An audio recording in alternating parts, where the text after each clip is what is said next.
രാമചന്ദ്രാഭിഷേകം ശ്രീരാമചന്ദ്രാഭിഷേകം സീതയാ സഹിത രാമചന്ദ്ര രഘുവീരരാജ്യാഭിഷേകം ശ്രീനീലകണ്ഠാഭിഷേകം ആഞ്ജനേയ പരിസേവ്യൻ ധീരഭരതാഭിപൂജ്യൻ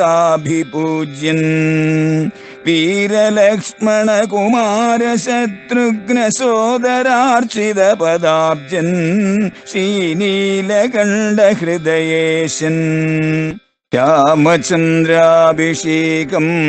ശ്രീരാമചന്ദ്രാഭിഷേകം.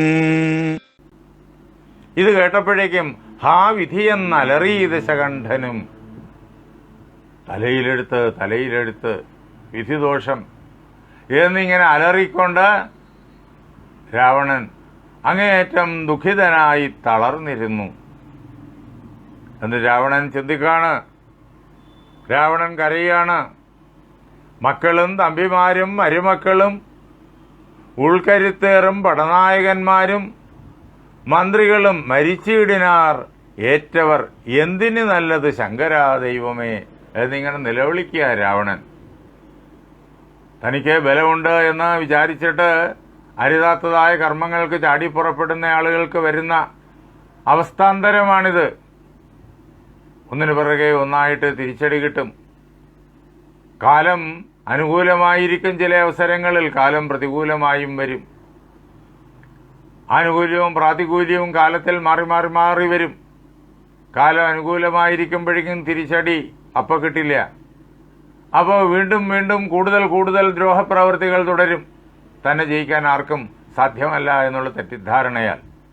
പക്ഷെ കുറെ അങ്ങോട്ട് ചെല്ലുമ്പോഴാണ് കാലം തിരിച്ച് പ്രതികൂലമാകുന്നത്. ആ അവസരത്തിൽ പിന്നെ പിടിച്ചു നിൽക്കാനാവില്ല. സകല ദുഷ്കർമ്മങ്ങളുടെയും ഫലം ഒന്നൊഴിയാതെ ഒരുമിച്ച് വന്നു വീഴും. അതിനെയാണ് വിധി എന്ന് പറയുക. വിധി എന്നുള്ളത് ദേവന്മാർ ആകാശത്തിരുന്ന് ശിരസിൽ എഴുതിവിടുന്നതല്ല. വിധി എന്നുള്ളത് അവരവരുടെ കർമ്മത്തിന്റെ ഫലമാണ്. നല്ല കർമ്മങ്ങൾക്ക് നല്ല ഫലമുണ്ട്, ചീത്ത കർമ്മങ്ങൾക്ക് ചീത്ത ഫലം അനിവാര്യമായുമുണ്ട്. കർമ്മങ്ങൾ ഫലിക്കുവാൻ അതിൻ്റെതായ സമയമുണ്ട്. ചിലത് ഉടനെ ഫലിക്കും, ചിലത് ദിവസങ്ങൾ കഴിയും, ചിലത് മാസങ്ങളും വർഷങ്ങളും കഴിയും, ചിലത് ജന്മങ്ങൾ കഴിയും. അതെല്ലാം കാലസ്വരൂപനായ ഈശ്വരന്റെ ക്രമീകരണം അനുസരിച്ചിട്ടാണ് സംഭവിക്കുന്നത്. അങ്ങനെ നല്ല ഫലങ്ങളും ചീത്ത ഫലങ്ങളും ചെയ്ത കർമ്മങ്ങളുടെ ഫലങ്ങൾ അതതിന് നിശ്ചയിക്കപ്പെട്ടിരിക്കുന്നതായ സന്ദർഭത്തിൽ വന്നു ചേരും. അപ്പോൾ തടഞ്ഞു നിർത്താൻ ആർക്കും ആവില്ല. അതാണ് വിധി വൈപരീത്യം എന്ന് അലറിക്കൊണ്ട് രാവണൻ വീണത്. എന്നിട്ട് അയാൾ കരഞ്ഞു.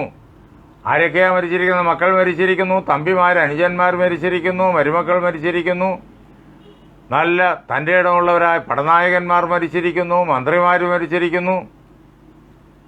ഈ അവസ്ഥയിൽ എങ്ങനെയാണ് ഈ ദുര്യോഗത്തെ തനിക്ക് അതിജീവിക്കാനാവുക? ശങ്കര ദൈവമേ, സാക്ഷാൽ മഹാദേവന്റെ ഭക്തനാണല്ലോ രാവണൻ. പക്ഷേ ആ ഭക്തി കൊണ്ട് സിദ്ധിച്ചതായ അനുഗ്രഹങ്ങളെ മുഴുവൻ രാവണൻ ദുരുപയോഗം ചെയ്തു. ദുരുപയോഗം അരുത് എന്ന് പറഞ്ഞാണ് അനുഗ്രഹങ്ങളൊക്കെ നൽകുക. പക്ഷെ അതിന് ദുരുപയോഗം ചെയ്തു. അതിന്റെ ഫലം വന്നല്ലേ പറ്റൂ. അപ്പോൾ വീണ്ടും ഭഗവാനെ വിളിക്കുന്നു ശങ്കര എന്നിങ്ങനെ. എങ്ങനെയാണ് താൻ ഈ വിഷമസന്ധിയെ അതിജീവിക്കുക? എന്താണ് ഇനി നല്ലത്? ഈ ദുഃഖത്തെ കടന്നുപോകാൻ എന്താണ് നല്ല ഉപായം എന്നിങ്ങനെ ഉറക്കെ നിലവിളിക്കുമ്പോൾ പുത്രനായിരിക്കുന്ന ഇന്ദ്രജിത്ത് രാവണന്റെ സമീപത്ത് ചെന്നു. രാവണനെ സമാധാനിപ്പിച്ചു. ഖേദമുണ്ടാകരുത് ഏതുമേ മാനസേ, താതന് ഞാനിഹ ജീവിച്ചിരിക്കവേ. താതൻ അച്ഛന് ഞാൻ ജീവിച്ചിരിക്കുന്ന ഈ അവസരത്തിൽ ഒരിക്കലും ദുഃഖം ഉണ്ടാകേണ്ട കാര്യമില്ല.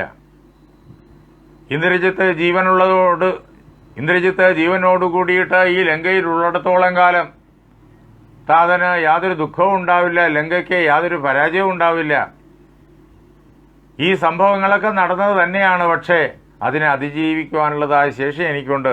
അതിനാൽ അച്ഛൻ വേദനിക്കരുത്. ഞാൻ യുദ്ധത്തിന് പുറപ്പെടുകയാണ്.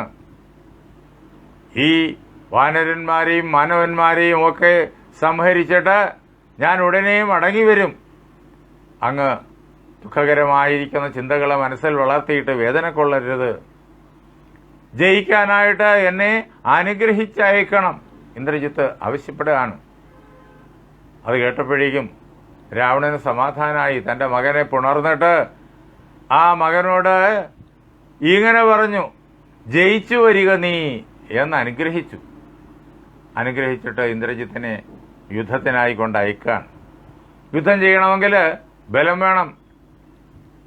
നേരത്തെ പലതവണ ആ പടക്കളത്തിൽ ഇറങ്ങി വന്ന് തൻ്റെ യുദ്ധവീര്യമെല്ലാം പ്രദർശിപ്പിച്ചയാളാണ് ഇന്ദ്രജിത്ത്.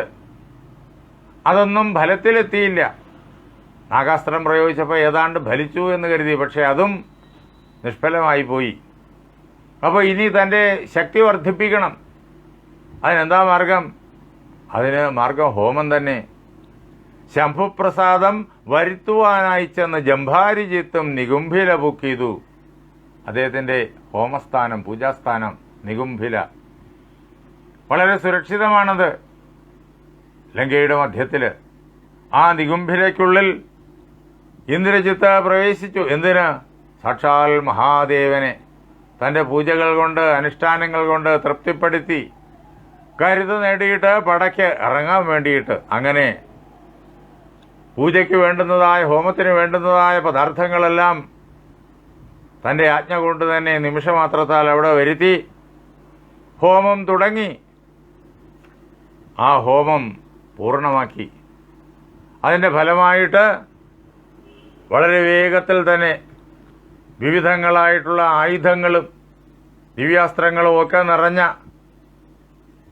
ഒരു ആവനാഴിയും അതേപോലെ തന്നെ വില്ലും രഥവും ഒക്കെ അദ്ദേഹം നേടിയെടുത്തു, ഇന്ദ്രജിത്ത് നേടിയെടുത്തു. എന്ന് മാത്രമല്ല, അന്തർധാന വിദ്യയും ലബ്ധ്വ, ശത്രുവിൻ്റെ കണ്ണിൽപ്പെടാതെ മറഞ്ഞു നിന്ന ശത്രുവിനെ ആക്രമിക്കുവാനുള്ളതായ സാമർഥ്യം അതും നേടിയെടുത്തിട്ട് നിരാകുലം ഹോമസമാപ്തി വരുത്തി പുറപ്പെട്ടു. ഹോമം പൂർണ്ണാക്കി വിജയകരമായി കഴിഞ്ഞിരിക്കുന്നു. ഈ ദിവ്യങ്ങളായിരിക്കുന്ന ആയുധങ്ങൾ ശസ്ത്രാസ്ത്ര ചാപരഥാദികളോടും അന്തർധാന വിദ്യയും ലബ്ധ്വ.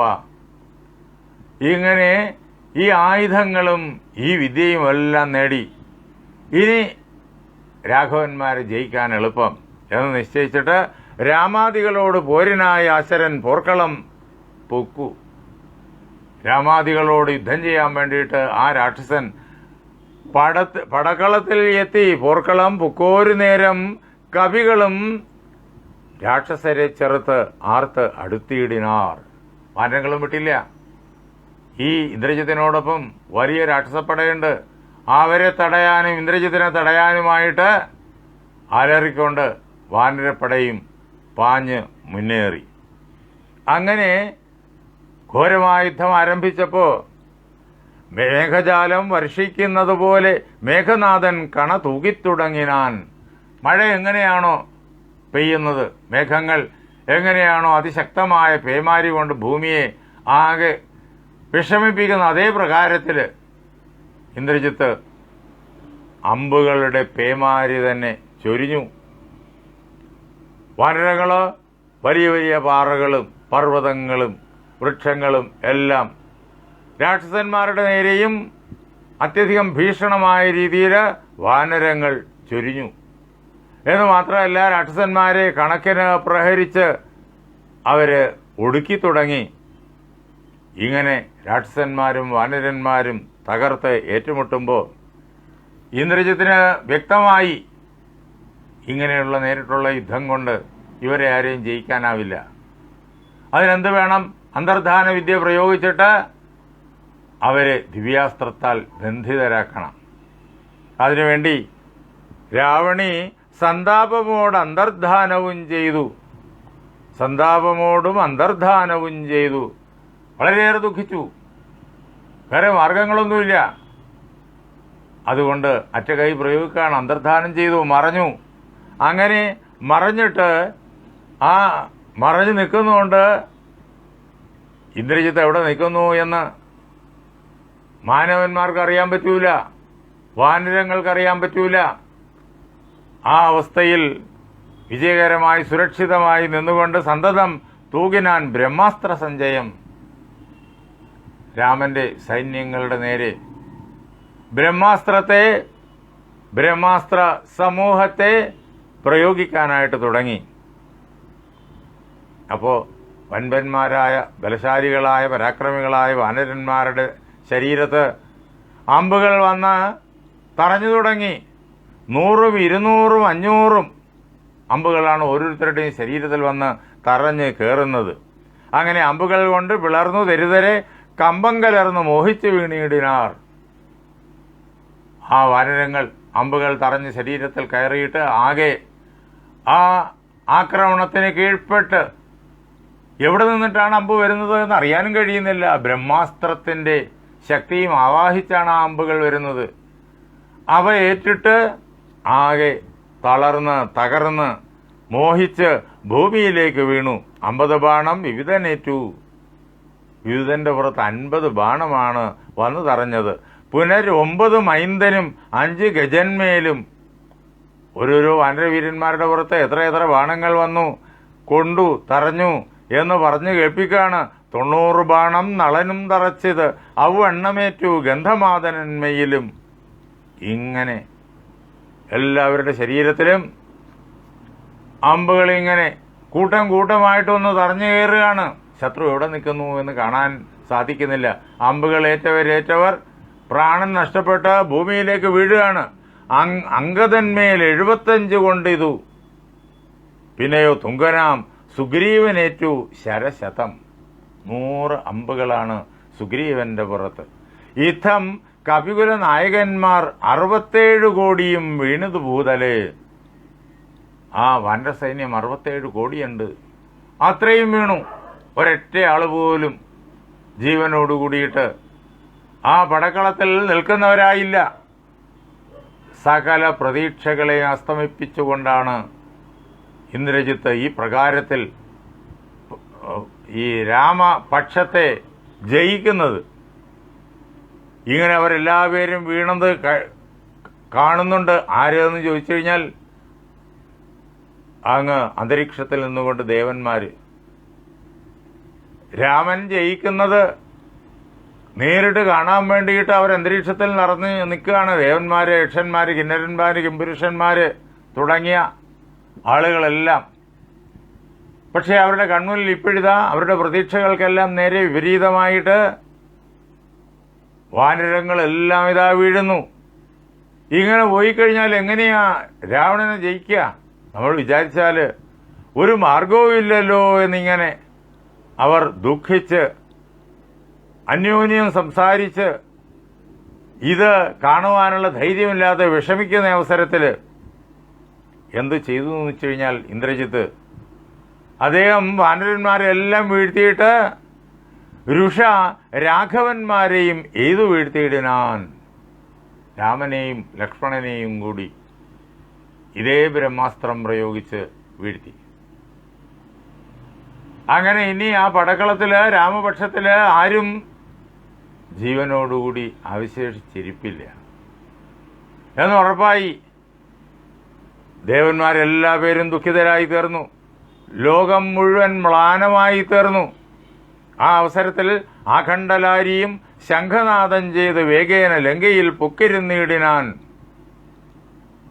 ഇന്ദ്രന്റെ ശത്രുവായിരിക്കുന്ന ഇന്ദ്രജിത്ത് താൻ ജയിച്ചു എന്നിങ്ങനെ ഘോഷിച്ചുകൊണ്ട് അതിൻ്റെതായ ശംഖധ്വാനം മുഴക്കി, ജയഭേരി മുഴക്കി ലങ്കയിലേക്ക് പ്രവേശിച്ചു. ലങ്ക മുഴുവൻ സന്തോഷം കൊണ്ട് നിറഞ്ഞു. ഉത്സവ ആഘോഷമാണ് പിന്നെ അവിടെ. ഇങ്ങനെ എല്ലാവരും അന്ന് ആഘോഷിച്ചു. ഇവിടെ പടക്കളത്തിൽ രാമപക്ഷമെല്ലാം നിലത്ത് വീണ് കിടക്കുന്നു. ഈ അവസരത്തിൽ അതിൽ പെടാതെ ബ്രഹ്മാസ്ത്രമേറ്റ് വീഴാതെ ഒരാളുണ്ടായിരുന്നു. അതാരാന്ന് വെച്ച് കഴിഞ്ഞാൽ കൈകസിയുടെ പുത്രനായിരിക്കുന്ന വിഭീഷണൻ. അദ്ദേഹം ഭാഗവതോത്തമനാണ്. അദ്ദേഹത്തിന് അറിയാം ഇന്ദ്രജിത്ത് ഏതെങ്കിലും ചതിവ് പ്രയോഗിക്കും എന്ന്. അങ്ങനെ വന്നു കഴിഞ്ഞാൽ അതിൽ നിന്ന് മാനവന്മാരെയും വാനരന്മാരെയും രക്ഷിക്കുവാൻ വേണ്ടിയിട്ട് താൻ മുൻകരുതലെടുക്കണം. അതിനു വേണ്ടിയിട്ട് അദ്ദേഹം പടക്കളത്തിൽ നിൽക്കാതെ മാറി നിൽക്കുകയായിരുന്നു. അങ്ങനെ അദ്ദേഹം മാറി നിൽക്കുന്ന അവസരത്തിൽ അദ്ദേഹത്തിന് പ്രാണൻ നഷ്ടപ്പെട്ടില്ല, അദ്ദേഹം വീണില്ല. അദ്ദേഹം അവിടെ നിന്നിട്ട് ഇതെല്ലാം കഴിഞ്ഞ് ഇന്ദ്രജിത്ത് മടങ്ങിപ്പോയി കഴിഞ്ഞപ്പോൾ പതുക്കെ അവിടെ നിന്ന് പടക്കളത്തിലേക്ക് ഇങ്ങനെ വരികയാണ്.